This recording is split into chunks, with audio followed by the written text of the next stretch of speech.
Hello everyone, and today we're going to be taking a look at this old incandescent traffic signal. So the signal you see in the video here is, been my most recent project. I've been working on this for the past week or so, and it's finally complete. At least it's all here. I'm not missing any parts now. I was considering painting it, but I haven't made that decision yet. I do kind of like the way that it looks right now. It's a yellow body with black visors. Definitely a little bit more of a strange coloration, but it's also pretty neat.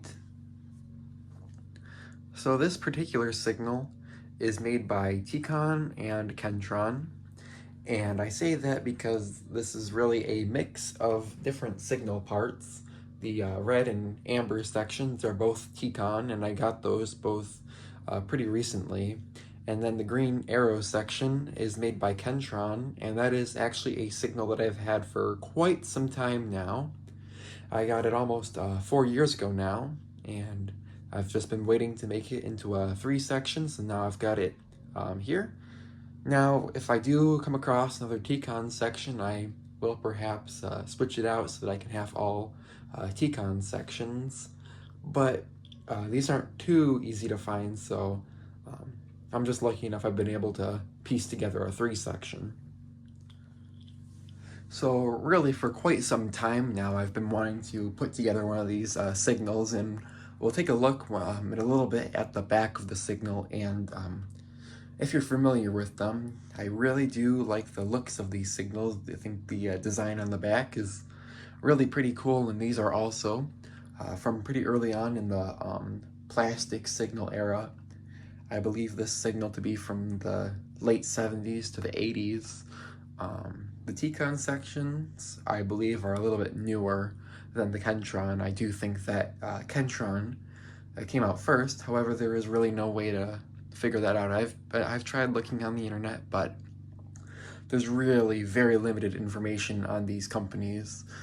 So I just kind of have to go based off of where they fit as far as other signals that we know and kind of what they look like. And this is very similar to the late 70s and early 80s style of signals. So I'll just get a little bit into the history that I do know. Is that I'm sure that these were made as a direct competitor to the Eagle Durasig. The Durasig came out for sale around 1971 or so, and then the Kentron especially probably would have come up for sale not too long after that. Now the Kentron signals are not entirely sure where they were made, but they're actually made out of a different type of plastic, or so I hear, than traditional signals. They're made out of polypropylene as opposed to polycarbonate, and they don't really last that well out in the elements. Now, I can't prove that, but I do know that these signals are pretty hard to find, at least in decent condition, and they really do suffer a lot in terms of the plastic quality. A lot of them that you find will be damaged, and you don't see that as much with the Durasig signals from the same era. Now the T-Con sections, I'm sure those are a bit newer, but those do use the exact same styling as the Kentron section, and well, looking at it from the front, you wouldn't know there was a single difference, but there is. We'll get to that in a moment. Now, I'm not sure if these sections are made out of the same plastic or if they're made out of polycarbonate. These signals do seem to age rather poorly as well, just like the Kentron. And if you look on the Google Maps, you'll see when these are installed, and I'll put some pictures on the screen. When you find the T-Con signals, which are definitely a lot more common than the Kentrons, the visors are almost always disintegrating, more so the cap visors, and when you look at them, you'll notice they're actually a completely different color than the rest of the signal, so potentially they were made out of a different plastic as well. So in terms of quality, these signals are really rather poor. I do really like them. I really like the way they look, and I like that they're pretty hard to find, at least these, one like this, but In terms of the build quality, they are rather bad. Just about any other signal that you can find is probably better than these, and well, I guess it kind of goes to show when you find them out in the wild, usually they are the metal versions.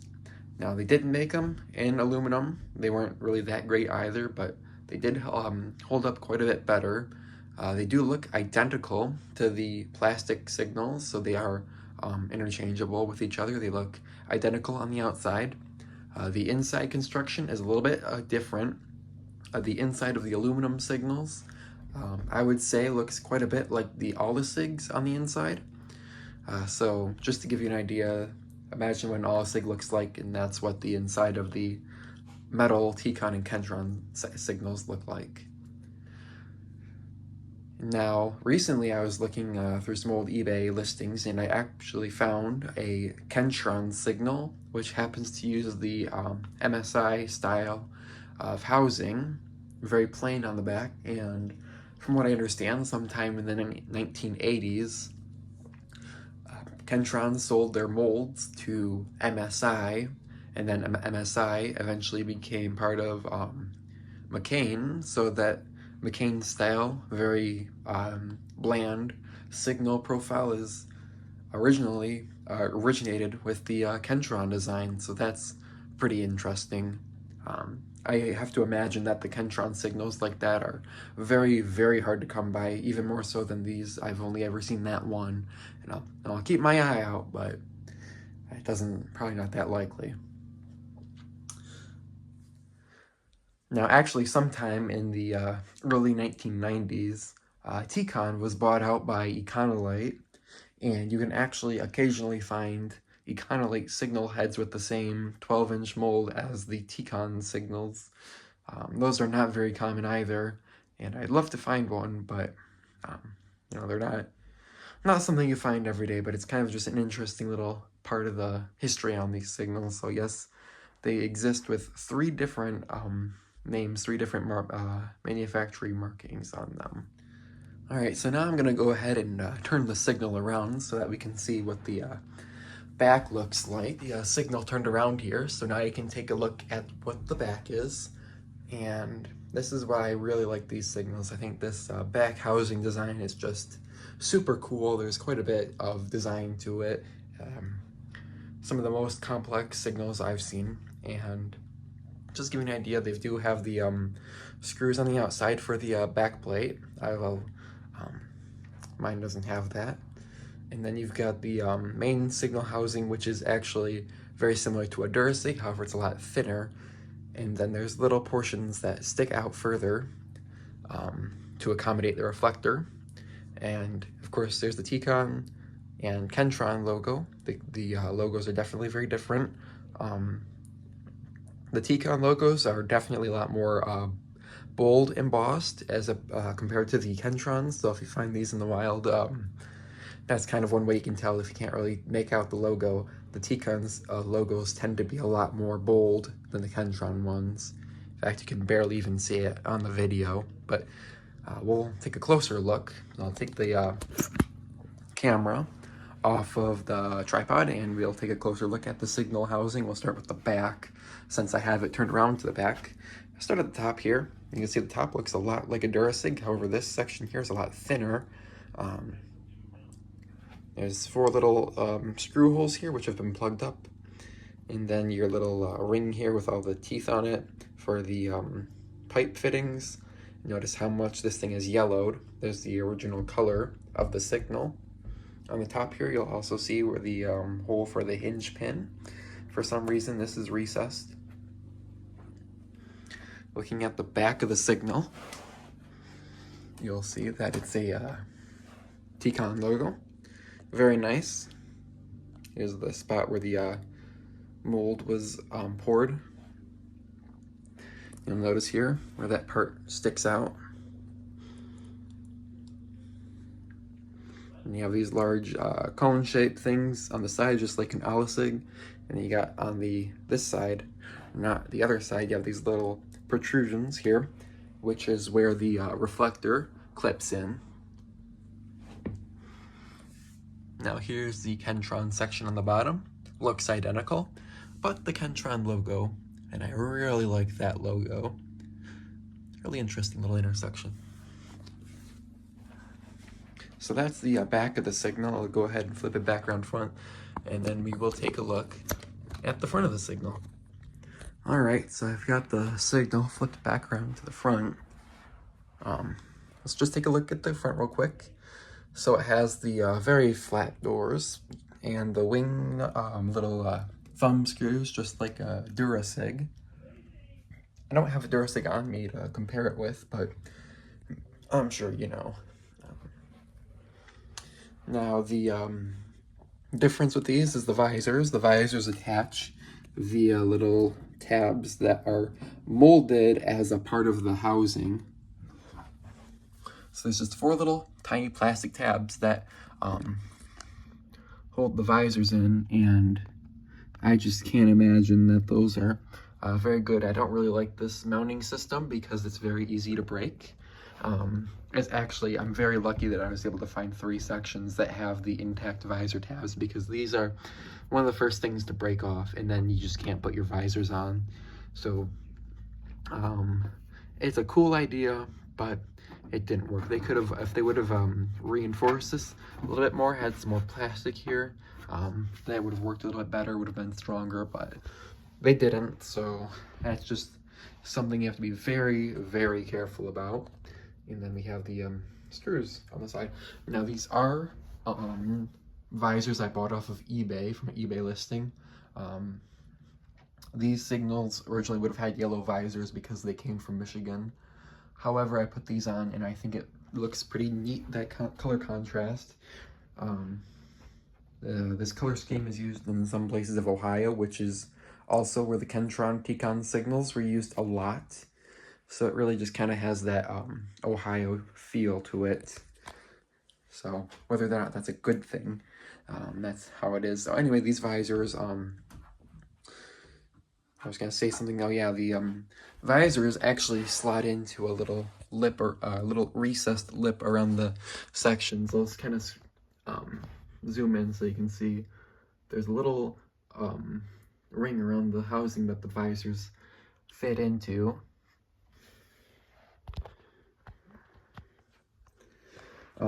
And that's kind of interesting. It makes it a little bit more difficult though to install. It took me quite a while to put all these visors on. Now, one thing you'll notice with this, especially the yellow one, the yellow one's the worst, the red one's the best, but these visors are very saggy. If you'll notice, the top part is nice and round, but then towards the bottom they just kind of flare downwards. Kind of see what I'm talking about there. That's typical for these T-Con and Kentron signals. It's nothing weird. They are pretty much, they're all like that, but just kind of a interesting thing there. Now these visors are pretty flimsy. They are about half as thick as a Durasig visor from the era. They are very thin, probably about a 1/16 of an inch thick plastic. They do have a nice texture on the inside, which makes it difficult to clean them, but I do like it. So now I'm going to go ahead and get this unplugged, so then we can open it up and take a peek at the inside. All right, I've got my camera situated here for the T-Con red section. I'll go ahead and start by unscrewing these. These are just like any other thumb screw. You unscrew them enough and then they'll get to a point where they're just kind of loose in there. You don't unscrew them anymore unless you want to remove them from the signal. And then once you get to that point, the door opens up. Now it's going to want to fall over, so I have to be careful about this. Now, the visors are very easy to remove, or the doors, I mean. It's kind of difficult. You just push up and pull them out. And then once you get to this point, it's kind of a little bit difficult, but you just have to kind of wiggle them until they come out and hopefully not break it.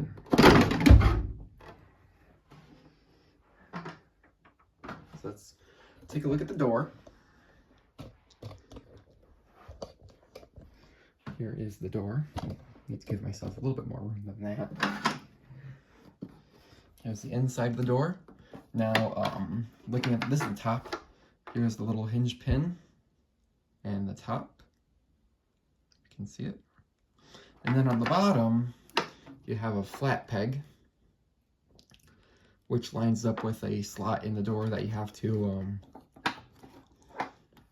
line up in order to get the door on and off. Let's go take a look at that, where that meets up on the signal. Just take off this for a second. Here is where that round peg fits in, and then that square one fits in here. So you have to turn it lengthwise so that it will fit into this little notch here, and you twist it and it locks into place. And I don't like this system very much. This little piece of plastic here would be very easy to break off, and then your door will not be held in very securely. However, that's how they made it, and we just kind of have to deal with it. Here's the reflector, looks very nice. You have two brass inserts here for the screws to connect. And now the reflector, this is of course very easy, just pops right out.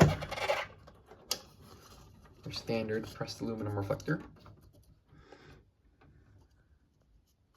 Now the way the reflector mounts to the signal on these is also a bit strange. Really the whole reflector is strange. So you have a standard plastic reflector, or metal reflector, on a plastic carrier.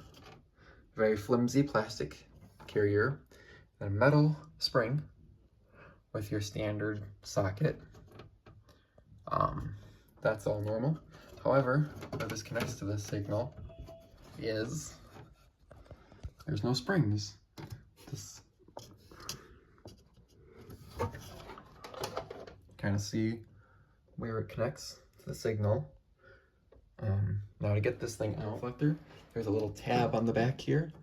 Let's see if I can zoom in a little bit. There's a little tab right here. You have to pull this out. See that? That little piece of plastic comes out, and that'll allow you to pull up on the reflector. Maybe. Once you pull up on it, the reflector will eventually come out.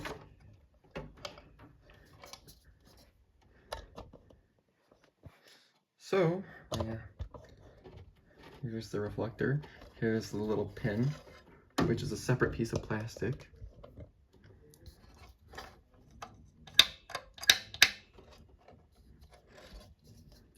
There's no springs. That's where you get your space to put the reflector in. So now I'm going to put this back on.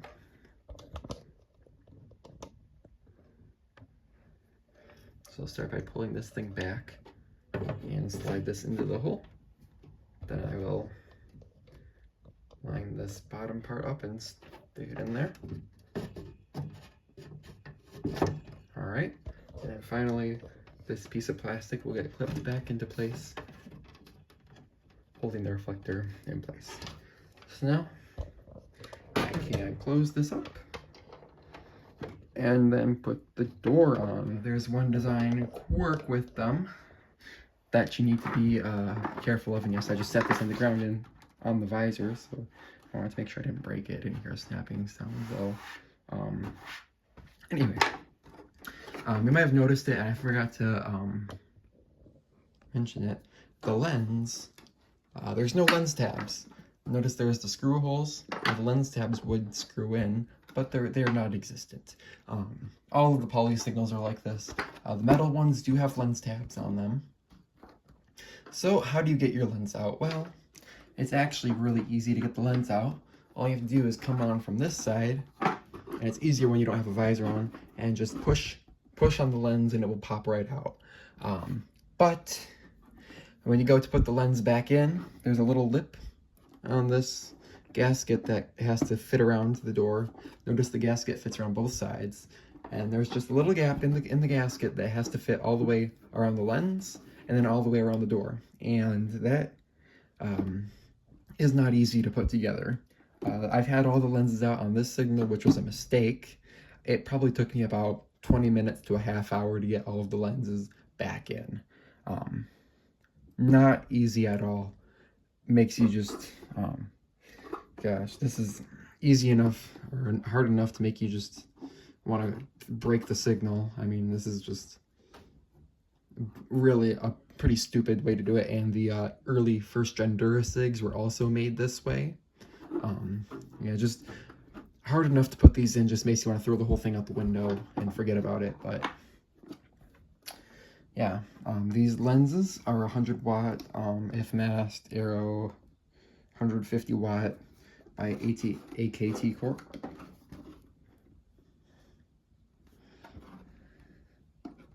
Now that I talked about that, let's go ahead and get the doors in. So let's get this zoomed in. So first I'm going to try really hard to do this while I'm doing the camera, which makes it ridiculously difficult. So I'll start by slipping that in. See if I'll slip this over here and see if you can even make out what I'm doing.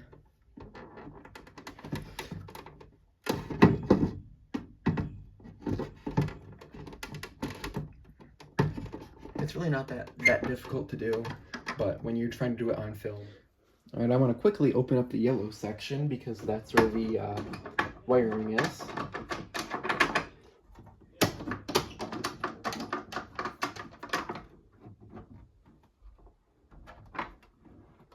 There we go.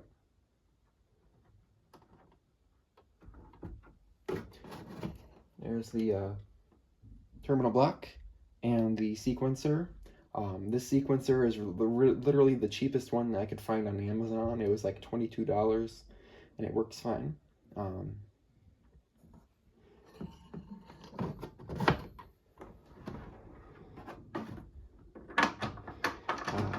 don't really have a whole lot to say on the sequencer. The sequencer is pretty standard, but it works fine, and the fact that it was so cheap is really nice compared to that other one that I have for my left turn signal. Yeah, it's a lot cheaper. So now the green section, I think they'll try to open it up, I guess. This is Kentron. However, this signal is not easy for me to open. I don't know if you noticed, but there's a nice gap here between the door and the housing. And the Kentron does not have that. And that's because it's warped. This signal is warped. I'm not entirely sure why. There's also a crack right there. So I have to be really extremely careful with this thing to keep it from breaking.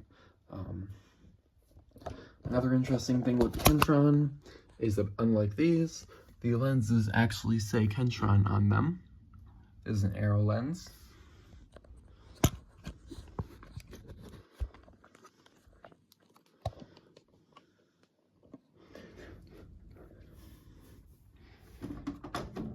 See if I can get this open without disaster.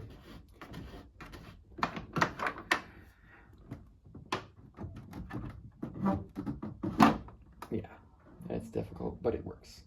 All right, here's the inside. Now this reflector is not a Kentron reflector. This reflector is a T-Con, but you know, it's all the same. Here's the inside of the lens on the Kentron, and it's all really the same stuff. However, there's one thing that I could point out is if you notice the terminal screws where the terminal block connects, those are completely shattered. So I cannot put a terminal block in those screws anymore because the plastic has cracked and broken.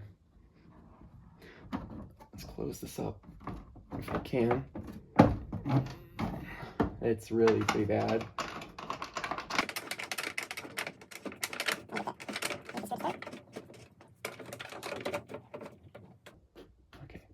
So there we go.